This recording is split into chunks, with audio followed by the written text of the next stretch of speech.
Assalamualaikum warahmatullahi wabarakatuh.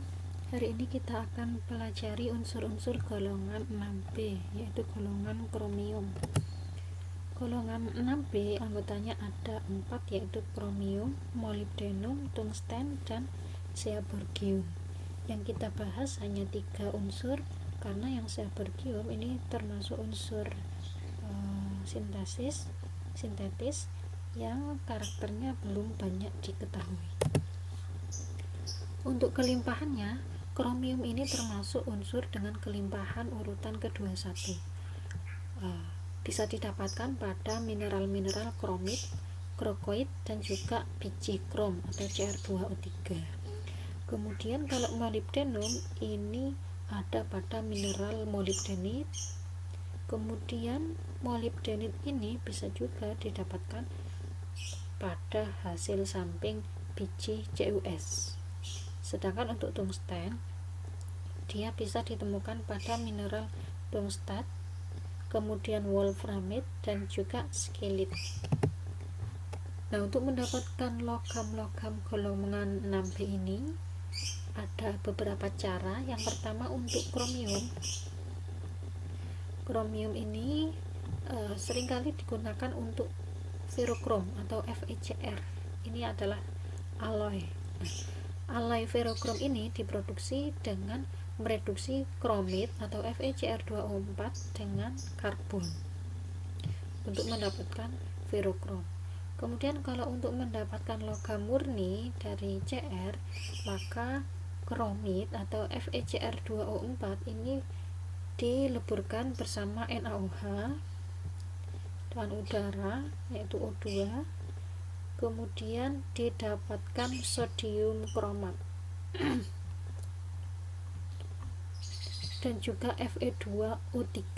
Nah, Fe2O3 ini sifatnya tidak larut, sedangkan sodium kromat ini larut, sehingga sodium kromat ini dipisahkan, kemudian diasamkan dengan penambahan asam, kemudian akan terbentuk sodium dikromat yang kelarutannya adalah sudah berbeda daripada sodium kromat. Kalau sodium dikromat ini kurang larut, jadi ini diendapkan. Kemudian sodium dikromat ini direduksi dengan karbon dengan pemanasan sehingga menjadi Cr2O3. Nah, Cr2O3 ini kemudian direduksi lebih lanjut dengan logam aluminium sehingga didapatkan logam Cr. Aluminium ini bisa diganti dengan silikon. Kemudian untuk molybdenum dan tungsten, untuk mendapatkan molybdenum yang murni ini bisa didapatkan dengan melarutkan MoO3 dalam NH4OH, dilarutkan dengan NH4OH sehingga mengendapkan amonium molibdat, dimolibdat atau paramolibdat.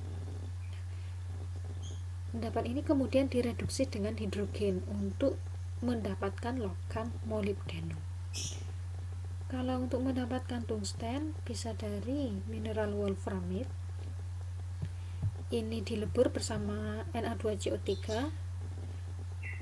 sehingga membentuk sodium tungstat. Nah, sodium tungstat ini kemudian diasamkan sehingga membentuk asam tungstat. Kemudian selain ini bisa juga didapatkan dari skelit, dari mineral skelit. Nah, mineral skelit ini diasamkan dengan HCl sehingga membentuk asam tungstat yang mengendap. Nah, sedangkan yang lainnya ini larut. Kemudian asam tungstat ini dipanaskan dengan hidrogen pada suhu 850 derajat untuk membentuk atau untuk mendapatkan logam tungsten. Jadi asam tungstat yang di sini dari mineral wolframit ini juga dipanaskan dengan hidrogen pada suhu yang tinggi untuk mendapatkan tungsten. Untuk penggunaannya, ya.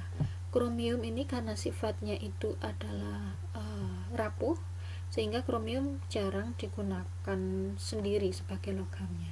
Biasanya digunakan untuk membentuk alloy non besi. Kemudian Cr2O3 ini bisa larut di dalam asam sulfat dan terdeposit secara elektrolitik pada permukaan logam. Jadi warnanya berkilau.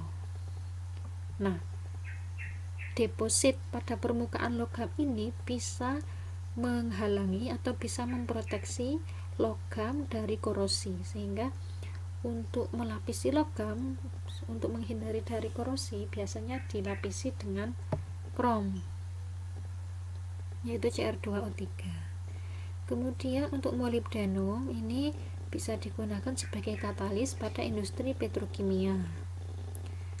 Molibdenum juga banyak digunakan untuk meningkatkan ketahanan baja, untuk melapisi wolfram juga pada kawat bola lampu, dan juga untuk bahan pelumas pesawat ruang angkasa karena tahan suhu rendah.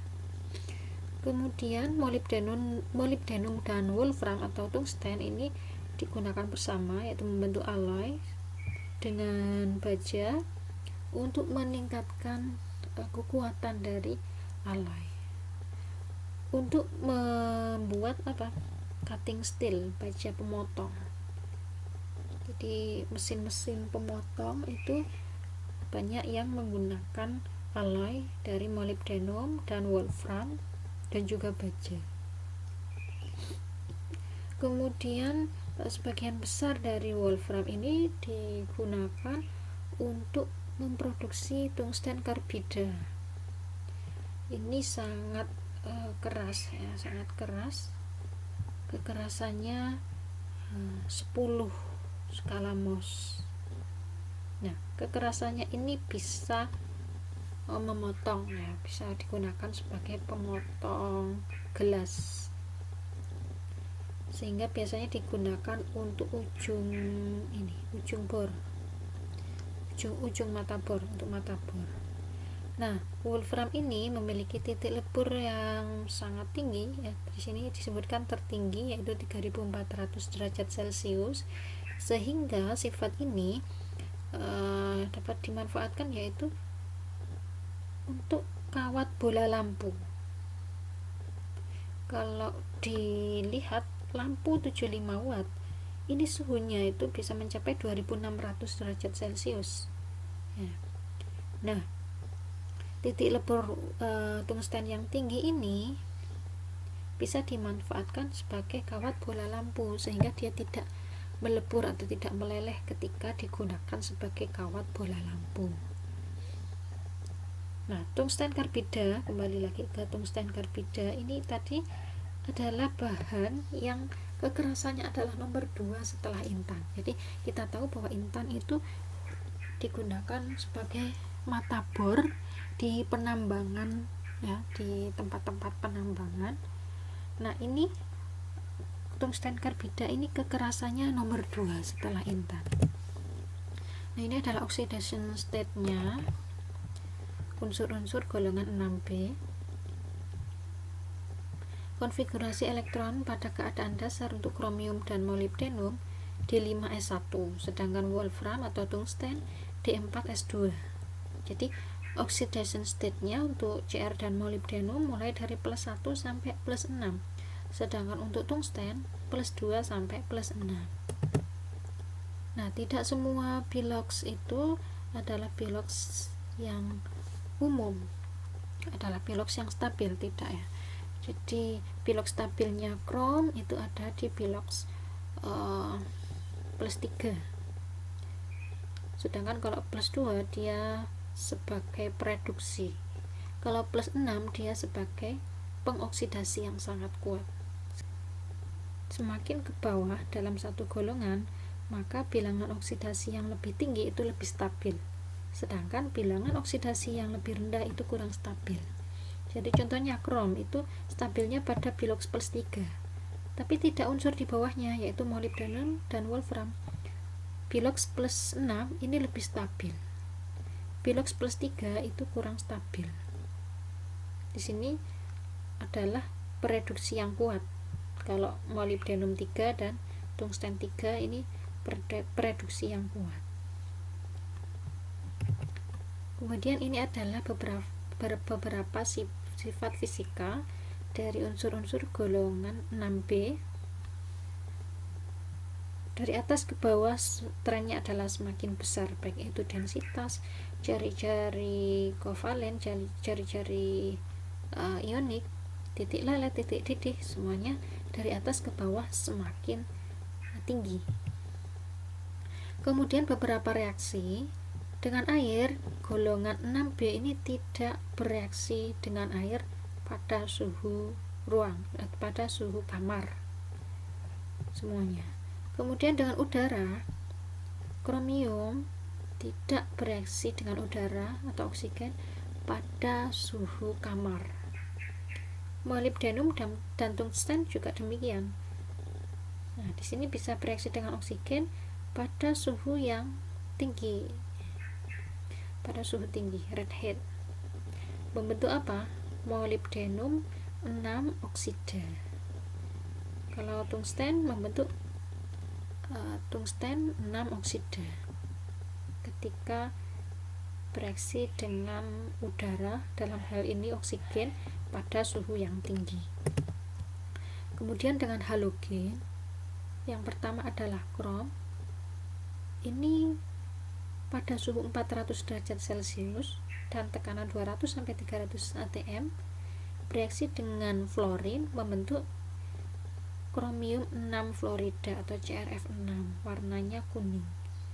Pada temperatur yang lebih lunak, ya, lebih rendah maksudnya, dia bisa membentuk CrF5.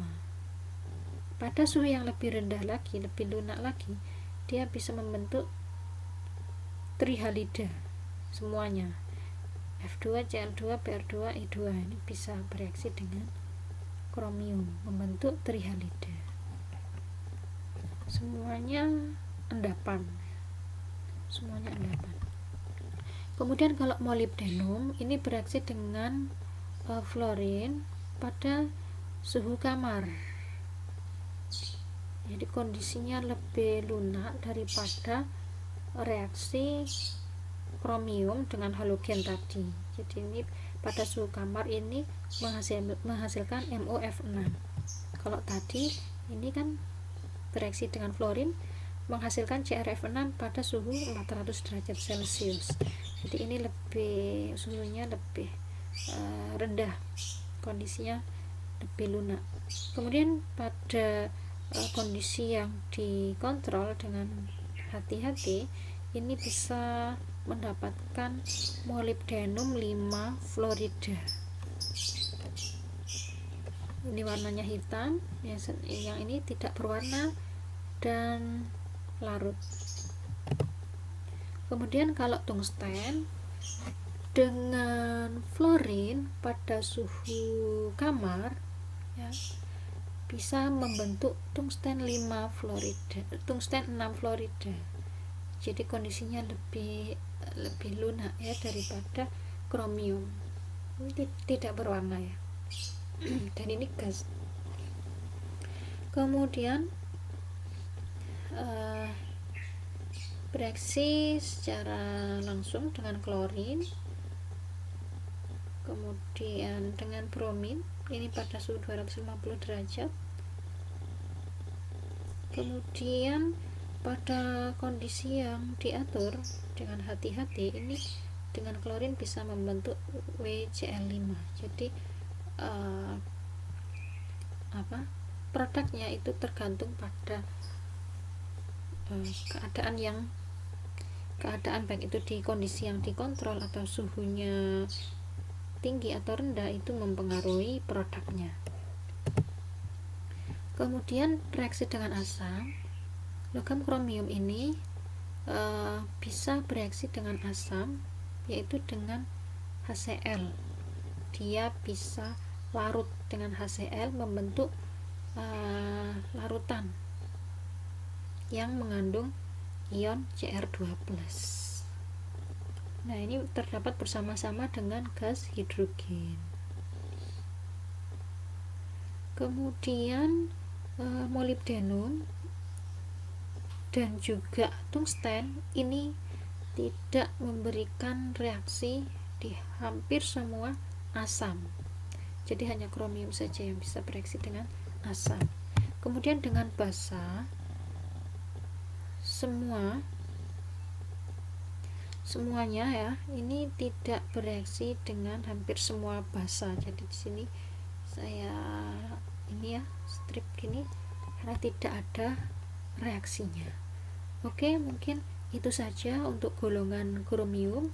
Bisa kita lanjutkan diskusi maupun beberapa pertanyaan di e-learning. Terima kasih, semoga bermanfaat. Wassalamualaikum warahmatullahi wabarakatuh.